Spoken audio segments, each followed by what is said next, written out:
Breaking news Sangareddy జిల్లాలోని Ailapur land విషయంలో అనేక విషయాలు వెలుగులోకి వస్తున్నాయి. ప్రభుత్వ భూమి అంటూ రెవెన్యూ అధికారులు, కాదంటూ భూ అక్రమార్కులు కోర్టుకెళ్లారు. అయితే ఈ లేఅవుట్ లో 40 ఏళ్ల క్రితం ఫ్లాట్లు కొన్న యజమానులను బెదిరిస్తూ కొత్త దందా స్టార్ట్ చేశారు కొందరు. వీరంతా ఇప్పుడు తక్కువ ధరకు ఈ భూమిని అమ్మేస్తూ సొమ్ము చేసుకుంటున్నారు. దీంతో ఈ భూముల్లో కట్టడాలను అధికారులు కూల్చేయడం, మళ్లీ ఆ భూములను అమ్మడం ఇప్పుడు కామన్ గా మారింది. దీంతో అసలైన యజమానులు తమకు న్యాయం చేయాలంటూ ఆందోళనకు దిగారు. ఈ బెదిరింపులు తాము తట్టుకోలేమంటూ ఆవేదన వ్యక్తం చేస్తున్నారు. అన్యాయం చేశారు. ఇలా మీరు ఎట్లా ఎంటర్ అవుతారండి? టైటిల్ డిస్ప్యూట్ అక్కడ పెండింగ్ ఉంది. You need not come, should not come. Ailapur this is a village. మీకు తెలిసిన కొంచెం knowledge we know what is what. మేము ఏం చేయలేము. చూపించొచ్చు. Don't over act. I have respected it. Don't overact. Don't How you are respecting the officer? How you are half knowledge లో మాట్లాడదు. Full knowledge. Half knowledge లో మాట్లాడదు. ఒక question చేయలేరు. వినండి, లీగల్ ఏం సబ్మిట్ చేయండి తప్ప కానీ అనవసరంగా మీరు ఆఫీసర్ ఇవ్వండి. మీ పోలీస్ స్టేషన్ ఛాలెంజ్ చేస్తున్నారు. హైడ్రా పోలీస్ స్టేషన్ పెట్టి దౌర్జన్యం చేస్తున్నారు. పోలీసులు రక్షించాలి. హైడ్రా పోలీసులు రక్షించాలి. గ్రామస్తులను పిలుపుగా ఏం చేస్తారు? హైడ్రా పోలీసులు రక్షించాలి. హైడ్రా పోలీసులు రక్షించాలి. రెచ్చగొట్టకండి. కేసు కొట్లాడుతున్నారు. పబ్లిక్ రెచ్చగొట్టకండి.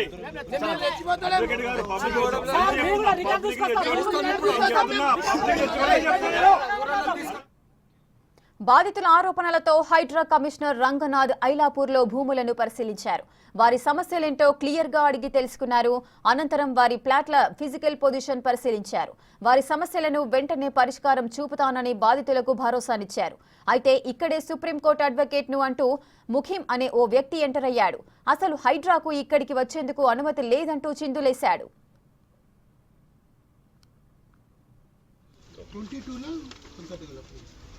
2020 కోవిడ్ టైంలో వీళ్ళు అడ్వాంటేజ్ తీసుకుని చేశారు.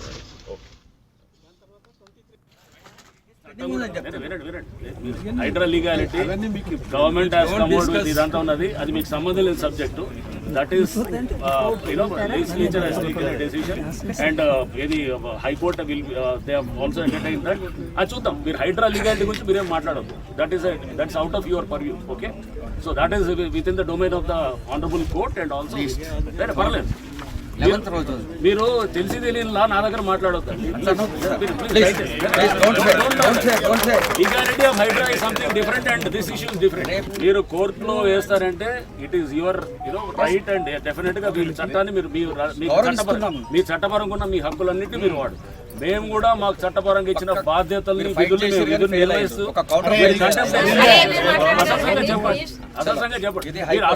చెప్పకుండా స్టేటస్ కో ఆర్డర్ ఉంది. మేము పార్టీ కాదు ఇందులో. వినండి, 11th రోజు ఫైనల్ ఆర్గ్యుమెంట్స్ ఉన్నాయి. అసైన్మెంట్ సర్టిఫికేట్ కమిషనర్ గారు రంగనాథ్ గారు ఏంటండి, ఇప్పుడు నేను చెప్తాను. అది కూడా ఆర్టిఫిషియల్ నేను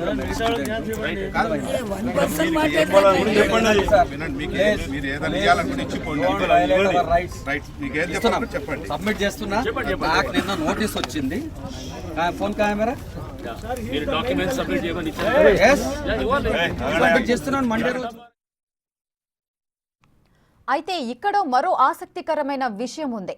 భూముల విషయంలో ఇంతకాలం తమను బెదిరిస్తోంది ఈ లాయరే అంటూ అధికారులకు ఫిర్యాదిచ్చారు బాధితులు. అసలు తమకు ఈ భూముల్లో హక్కు లేదని, భూముల జోలికి రావద్దంటూ వార్నింగ్ ఇస్తున్నారంటూ తెలిపారు. దీంతో రంగనాథ్ తీవ్రంగా స్పందించారు. కొంతమంది మాకు రీసెంట్గా ప్రజావాణిలో వచ్చి కంప్లైంట్ ఇవ్వడం జరిగింది. ఇక్కడ వాళ్ళు తీసుకున్నటువంటి ప్లాట్స్ 1980sలో అప్పుడు 40 ఏళ్ల క్రితం తీసుకున్నటువంటి ప్లాట్స్ని కబ్జా చేసి ఇక్కడ ఇది కొంత చిన్న ఉన్నటువంటి అంటే అంబిగ్యూటీ, దాంట్లో కొంత గ్యాప్ ఏదైతే ఇది గవర్నమెంట్ ల్యాండ్ అని క్లెయిమ్ చేస్తుంటే ఇంతకుముందు గతంలో ఎప్పుడో 80లో ప్లాట్లు వేసిన వాళ్ళు ప్లాట్లు మాయ అని చెప్పి వాళ్ళు క్లెయిమ్ చేస్తున్న దీంట్లో ఈ సందిగ్ధత జరుగుతున్న క్రమంలో వేరే ఒక అతను ఎవరో వాళ్ళు ఇచ్చిన కంప్లైంట్ ప్రకారము ఒక ముఖీం అని ఇక్కడ అడ్వకేట్గా ఉన్నారు. ఆయన వచ్చేసి ఇక్కడ ఆయన కబ్జా చేసి ఈ చేస్తున్నారని చెప్పేసి కొంతమందిని ఇక్కడ ముందు పెట్టేసి, అంటే స్థానికంగా కొంతమంది ఎస్టీస్ని వాళ్ళు ముందు పెట్టేసి చేస్తున్నారని చెప్పేసి, దీంట్లో చాలామంది ఇప్పుడు లేఅవుట్ కొన్నవాళ్ళు మేము కూడా ఎస్సీలు ఉన్నాము, ఎస్టీలు ఉన్నాము, బీసీలు ఉన్నాం, మేము కూడా అంత పేదవాళ్ళం ఉన్నాం. మమ్మల్ని మా ఈ ప్లాట్లన్నింటినీ కూడా కబ్జా చేసి కొన్ని ఇల్లులు కూడా కట్టిస్తే 2020లో కోవిడ్ టైంలో ఆ గ్యాప్ను తీసుకొని చేస్తే కూడా 2023లో కూడా కొలగొట్టారు. ఇంకా కడుతున్నారు వాళ్ళు. ఇక్కడ స్థానికంగా ఉన్నటువంటి ఏదైతే వాళ్ళకు ఉన్నటువంటి బలాన్ని ఉపయోగించి చేస్తున్నారనేది ఒక కంప్లైంట్ మాకు రావడం వచ్చిన ప్రజావాణిలో వచ్చిన కంప్లైంట్. బట్ ఇది ఇక్కడ కాదు, మేము పర్సనల్గా అందరితోటి డాక్యుమెంట్స్ కాల్ఫర్ చేసి దీని మీద లోతుగా మేము స్టడీ చేస్తాం. గతంలో హైకోర్టు ఇచ్చిన జడ్జిమెంట్స్ కూడా ఉన్నాయని చెప్పేసి ఇక్కడ పబ్లిక్ చెప్పడం జరిగింది. కోర్టు జడ్జిమెంట్స్ని కూడా పూర్తిగా చూసి చట్టాల పరంగా ఏమున్నది, చట్టపరంగా అండ్ కోర్టులు ఎటువంటి ఉత్తర్వులు ఇచ్చాయి అన్నింటినీ కూడా పరిశీలించిన తర్వాత తప్పకుండా మేము ఇక్కడ యాక్షన్ తీసుకోవడం జరుగుతుంది. అండ్ ఇక్కడ ఇది కూడా తప్పక ఒక 1-2 monthsలోనే దీని మీద యాక్షన్ కూడా మేము చేయడానికి మా వైపు నుంచి మేము హైడ్రా వైపు నుంచి చేస్తాం.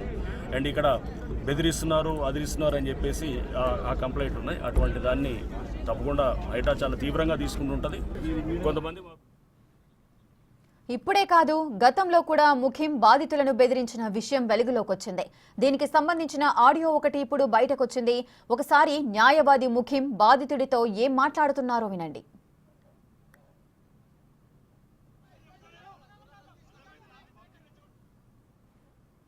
మీరు ఈపీ వేసుకొని రావాలి, ఫైనల్ డిగ్రీ అయినాక మీరు ఎట్లా వస్తారు? అంటే ఇప్పుడు సార్ ఒకటి ముఖ్యం గారు, లేలే ముఖ్యం గారు, నీకు మొన్న కూడా చెప్పాను, గవర్నమెంట్ దగ్గర ఒకవేళ గవర్నమెంట్ ల్యాండ్ అని ప్రూఫ్ ఉంటే తీసేసుకోమనండి, వద్దని అనటం లేదు కదా. ప్రూఫ్ ఉంది, ఎందుకు లేదు? ఉంటే తీసేసుకోవాలి. ఇన్ని సంవత్సరాలు ఎందుకు లే, అదిగా సార్. ఇప్పుడు ఇన్ని సంవత్సరాలు ఎందుకు వెయిట్ చేస్తున్నాడు, తర్వాత ఇన్ని అడ్జస్ట్మెంట్లు ఎందుకు అవుతున్నాయి? వెయిట్ చేస్తున్నారండి. ఆడ హైకోర్టు డిసైడ్ చేయలేదు. 12-13 ఫైల్ అయితే ఫైనల్ హియరింగ్ హైకోర్టు చేస్తలేదు. అదే మళ్ళా అమ్ముకుంటారంటే ఎవరైతే ల్యాండ్ పొజిషన్ లో ఉందో వాడికి పట్టా ఉందో వాడు అమ్ముకుంటాడు. ఆ పట్టా క్వశ్చన్ చేయడానికి లేలే. ఆ పట్టా అనేది ఎక్కడ ఉన్నది? ధరణిలో ఉన్నదా? ఎందుకు లేదు? ధరణిలో ఉన్నదా? కొట్టేసిరి. ఇంకా మీరు ఇతరులు ఉన్నారా లేకుంటే ఇంకెక్కడ వేరే లోకంలో ఉన్నారా? ఇక్కడనే ఉన్నాం. మాకు సంబంధం లేదు. రాసేటోడు తప్పు రాసి పెట్టిండు. అందరూ తప్పే రాస్తారు సార్. పేర్లు లేవా? మా పేర్లు లేవా? మీ ఒక్కరే రైటు, వేరే వాళ్ళంతా రాంగ్ అనే మీ ఉద్దేశంలో ఉన్నది. మీరు చెప్పినట్టు మేము మీ ఎమ్మటి ఎన్ని సోలు తిరిగాము చెప్పండి. నా ఉద్దేశంలో రాంగ్ అని కాదు, మీరు పేపర్ చదవకుండా మాట్లాడుతుర్రు. మా గురించి మర్రి ఎప్పుడన్నా మాట్లాడినట్టు ఇట్లా మీ గురించి మేమేం మాట్లాడలేదండి. మీ గురించి ఏది మాట్లాడలేదు. మేము అసలు మీ ఊసే ఎత్తలేదు. ఎంక్రోచర్స్ గురించి మాట్లాడుతున్నాం. వీడియోలో చూసిరా మీరు? వీడియోలో పేపర్లో నిన్న స్వేచ్ఛ పేపర్లో పబ్లిష్ చేసి మాకు ఆ పేపర్ ఏంటిది అనేదే మాకు తెలియదు. మేము వాళ్ళ దగ్గరికి పోయి మేము మాట్లాడినామా? మీరేదో అనుకుంటుర్రు మేము వీళ్ళని పట్టుకున్నాం. ఇన్ని రోజుల నుంచి 50 ఏళ్ళ నుంచి మీరందరు కలిసి ఇక పీకేటోడే పీకుతాడు. కానీ మీరు ఇవన్నీ ఒకటి ముఖ్యం గారు లేలే, మీరు మర్యాద అనేది పెట్టుకోవాలి. మీరు కూడా మర్యాదగా మాట్లాడితే చాలా బాగుంటది. వాడు పీకలేడు వీడు పీకలేడు అంటే పీకేటోడే పీకుతాడు. మీరు పీకేటోడే పీకుతాడు. మీరు వాడు పీకలేడు మీరేం పీకలేరు అంటే ఏం మాట? మీరు హైలీ ఎడ్యుకేటెడ్, బీయింగ్ అడ్వకేట్, మీరు ఇట్లా మాట్లాడటం ఏంటిది? లక్ష్మీనారాయణ, నువ్వు ఒక్కసారి నువ్వు రా, నాకు గెలువు, మాట్లాడదాం రా, కలుస్తా. మీరు చెప్పండి. పోయినసారి కూడా చెప్పారు కదా ఫోన్ చేస్తారమ్మనేసి. ఇప్పటికి కూడా మేము వస్తున్నాం.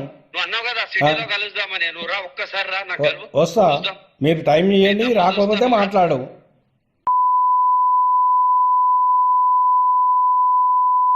మీరు ఆలోచించుకొని చెప్పాలా. వస్తాం. కళ్ళతో చూస్తావు ఇప్పుడు ప్రాక్టికల్ గా. చూద్దాం, తెలుసు, చూద్దాము. అదే చూద్దామండి. నువ్వు సొసైటీకి సంలయిస్తావు. మంచిగా మర్యాదగా మాట్లాడు, అర్థమైంది? నువ్వు కూడా ఎక్కువ మాట్లాడొద్దు, మంచిగా మాట్లాడు, అర్థమైందా? తెలంగాణ కాబట్టి ఎంకరేజ్మెంట్స్ అవుతున్నాయి. ల్యాండ్ నీది, నీ ల్యాండ్ ఏడుందో నీకు ప్లాట్ తెలియదు. సరే గజం తీసుకుంటామో లేకపోతే ఏం తీసుకుంటామో చూద్దాం. మా పేర్లు ఎందుకు తీస్తారా మీరు? నీ పేరు నేను ఎక్కడ తీయలేదు, నీ పేరు ఎక్కడ తీయలేదు. ఎవడొచ్చి మమ్మల్ని క్వశ్చన్ చేయలేడు. ఈ ల్యాండ్ నీది కాదని క్వశ్చన్ చేయడానికి చాలా తాతలు దిగి రావాలి. సరే సరే, బొచ్చుల ల్యాండ్ ఒక 300, 200, 500 గజాలు పెట్టుకుని మాది ఎకర్ వైజ్ ఉన్నోటి కోట్లాడతారంటే ఈ కొడుకులు. మీరు కోట్లు ఆర్డర్ ఏంటి? మీకు ఎంత దమ్ముందో చూద్దాం. ఆ దమ్ము లేదు గాని వాళ్ళ మీద వీళ్ళ మీద మాట్లాడి వీళ్ళు అది చేసిరు వీళ్ళు అది చేసిరు అంటే గాజు దొరుకుతున్నాం అనుకున్నారా? ఇప్పుడు కూడా చూపిస్తాం. ఇప్పుడు అదంతా కాదు. అసలు నువ్వు ఇప్పుడు ఏం చెప్పదలుచుకున్నావు చెప్పరాదా? అవన్నీ ఎందుకు మాటలు? ఇల్లు తెలుసు, అన్ని తెలుసు. వస్తాను ఇంటి దగ్గరికి, ఎవరిని పిలుస్తావు పిలువు. సరే సరే రా. చలో. విన్నారుగా, గారు నుంచి మొదలై భూతు పురాణం వరకు వెళ్ళింది సదరు న్యాయవాది మాట తీరు. భూముల జోలికొస్తే అంతు చూస్తామని, గతంలో ఒకరు మర్డర్ అయ్యారంటూ ఇండైరెక్ట్ గా వార్నింగ్ ఇస్తున్నాడు సదరు న్యాయవాది.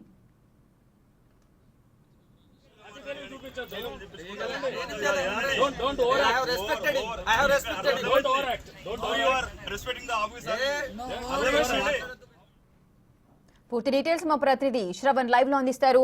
శ్రవణ్, ఈ ఐలాపూర్ భూ వివాదం ఏంటి? ఈ వివాదం ఎప్పటి నుంచి జరుగుతోంది?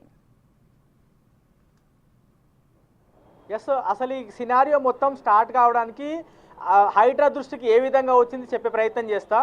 గత నెల 27వ తారీఖున హైడ్రా కార్యాలయానికి ప్రజావాణి కార్యక్రమం జరుగుతున్న క్రమంలో అమీన్పూర్కి సంబంధించిన ఐలాపూర్ రామ్ గోపాల్ నగర్కి సంబంధించిన వాళ్ళు, దాని తర్వాత అక్కడ చిత్రపురి కాలనీకి సంబంధించిన వాళ్ళు, ఇట్లా పలు కాలనీకి సంబంధించిన వాళ్ళు చాలామంది కూడా వచ్చి హైడ్రా కమిషనర్ రంగనాథ్కి ఫిర్యాదు చేసి డాక్యుమెంట్లు అన్నీ కూడా అందించారు. అవన్నీ అందించిన తర్వాత వాళ్ళు ఒక పవర్ పాయింట్ ప్రజెంటేషన్, అంటే ఆ ఏరియాకి సంబంధించినటువంటి లాటిట్యూడ్ లాంగిట్యూడ్ మొత్తం కూడా ప్రొజెక్టర్ మీద ఓపెన్ చేసి రంగనాథ్ వాళ్ళకి చూపిస్తే మీ ప్లాట్ ఎక్కడ ఉండే, అది ఎంత మేర కబ్జా అయింది, ప్రభుత్వం భూమి ఎంత మేర కబ్జా అయింది, ఎన్ని సంవత్సరాల నుంచి కబ్జా అయింది, ఇవన్నీ అంశాలు కూలంకుషంగా దాదాపుగా, అంటే నేను రిపోర్టర్గా అక్కడే ఉండి కవరేజ్ చేస్తున్న క్రమంలో ఇది మొత్తం జరిగింది, అందుకే చెప్పే ప్రయత్నం చేస్తున్నా. దాదాపుగా గంటన్నర సేపు వాళ్ళ పూర్తిగా డీటెయిల్స్ వాళ్ళు చెప్పేటువంటి విషయాలన్నీ కూడా రంగనాథ్ విన్న తర్వాత నేనే స్వయంగా వస్తా, అక్కడ ముఖ్యమైనటువంటి వ్యక్తి కూడా ఉంటారు, ఆయనకి అక్కడ ఎమ్మెల్యే కూడా భయపడాల్సినటువంటి పరిస్థితి అక్కడ ఉంది అనేది ఆ బాధ్యతలు వచ్చి నేరుగా హైడ్రా కమిషనర్ రంగనాథ్కి చెప్పారు. పోలీసులు రావాలన్నా భయపడాల్సిందే, రాజకీయ నాయకులైనా ఎమ్మెల్యేలైనా ఎవరైనా సరే భయపడాల్సిందే అని అక్కడ ఉన్నట్టు ఎవరైతే ఫిర్యాదు చేయడానికి వచ్చినో వాళ్ళు హైడ్రా కమిషనర్ రంగనాథ్కి చెప్పడంతో అంత పెద్ద రౌడీ ఆయమన్నా అని ఆయన నేరుగా ప్రశ్నించి నేరుగా నేనే వస్తా, ప్రభుత్వ భూమి ఆక్రమణకు గురైందని మీరు చెప్తున్నారు కదా, అది కాపాడడం హైడ్రా బాధ్యత, హైడ్రా నేరుగా అక్కడికి వస్తుందని వాళ్ళకి హామీ ఇచ్చి ఇవాళ ఉదయం హైడ్రా కమిషనర్ రంగనాథ్ మీడియాలో వచ్చినటువంటి కథనాలు, దాని తర్వాత ప్రజావానికి వచ్చినటువంటి ఫిర్యాదుల పైన ఇవాళ మేము అమీన్పూర్కి వెళ్తున్నామని వెళ్లే ముందు మీడియా కూడా ఆయన ఇన్ఫర్మేషన్ ఇచ్చారు. ఆయనకు నేరుగా వెళ్ళి ఆయన వస్తున్నారనే సమాచారం తెలుసుకొని ఎవరైతే ఫిర్యాదు చేశారో అక్కడ ఉన్నటువంటి దాదాపుగా అన్ని కుటుంబాలు కూడా అక్కడికి చేరుకొని అసలు వాస్తవ పరిస్థితులు ఏంది, వాళ్ళ దగ్గర ఉన్నటువంటి డాక్యుమెంట్స్ ఏంది, హైడ్రా వల్లనే మాకు న్యాయం జరుగుతుందని భావిస్తున్నామని ప్రజలు నేరుగా వచ్చి చెప్పే ప్రయత్నం చేశారు. అక్కడ ముఖ్యమైనటువంటి సుప్రీంకోర్టు న్యాయవాది అని ఆయన చెప్పుకుంటున్నారు. మరి ఆయన నిజంగానే సుప్రీంకోర్టు న్యాయవాదో హైకోర్టు న్యాయవాదో మనకైతే క్లారిటీ లేదు, కానీ ఆయన మాత్రం చెప్పుకుంటున్నాడు అసలు హైడ్రా రావడానికి గల అర్హత ఏముంది, హైడ్రా ఎట్లా అడుగు పెడుతుందని నా మొదటగా ప్రశ్నించడం జరిగింది.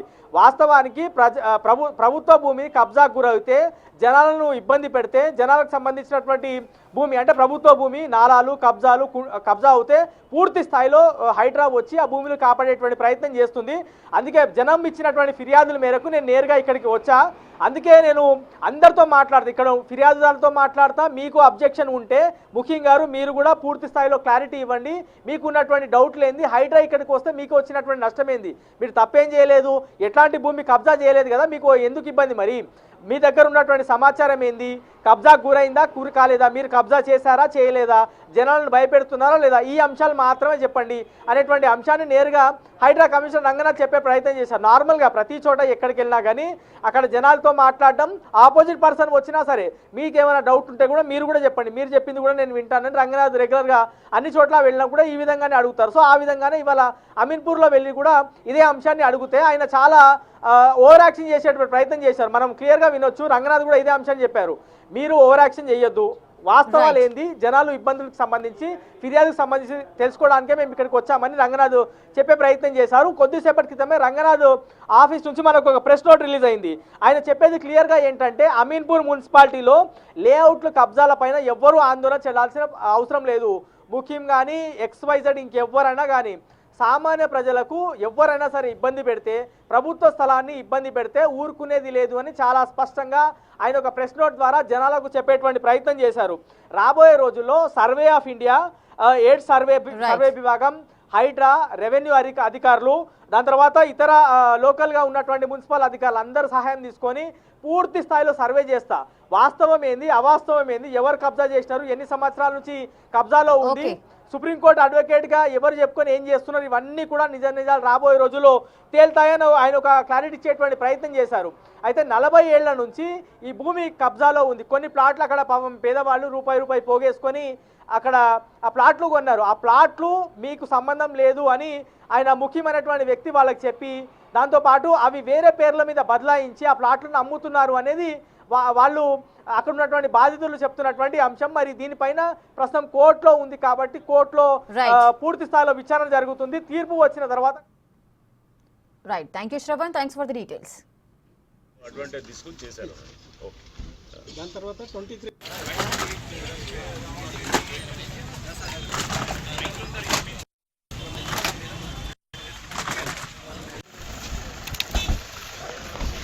నమస్కారం సార్.